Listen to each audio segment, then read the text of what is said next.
I've always been willing to just try stuff, and that's probably why I still act. And I know there's places I've never been, and I want to go there. I want a well-examined life, and I love meeting people and discovering what makes us all tick, and being able to tell sort of different parts of our personalities that maybe are not the good parts. You know, I'm not interested in always portraying the best of us, because I think you've got to see the worst of people to then be able to appreciate the best. I don't know if it's tough for me. My husband says he's so gentle and careful with me because he says I'm raw. So he's like, the world is not a great place for me, because he said you get hurt by the world, you know. He said, but that's my job, I'll protect you. Yeah, it's lovely. I never want to be governed by fear. Even though I feel it, and I can certainly respond to it, I don't want it to be the thing that stops me. I've had a number of people believe in me. Yeah, my mom's always believed in me, but she's tough on me.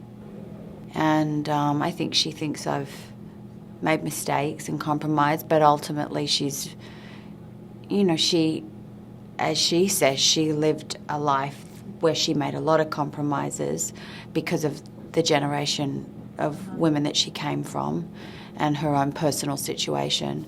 So she raised her girls to go out and achieve the things that maybe she didn't. She would have loved to have been a doctor, but she didn't come from the generation where she could go and be a doctor. She became a nurse. Not that there's anything wrong with being a nurse, but, you know, she wanted to be a doctor. So in some ways, a lot of my early career, and probably only until I won the Academy Award, I was kind of pursuing things to please her. She didn't like Fur, but she says she's going to re-watch it.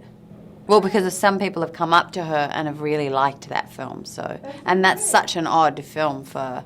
I was invited to his AFI thing, and I couldn't go, and I was so bummed because I wanted to be able to go and say, I am the only person that has ever gotten to shave Robert Downey Jr. naked. And not many people saw that. But it was fun seeing him covered in hair and being able to shave him. Nobody else can say that, not even his wife. I'm not prudish in the sense of my own physical body, because I've had to get changed in front of people and did all that sort of stuff my whole life. I modelled when I was younger. I've acted. I've done theatre, and in theatre you're, you know, taking clothes off backstage and front stage, and I get changed in front of most people. That's not the thing that makes me go.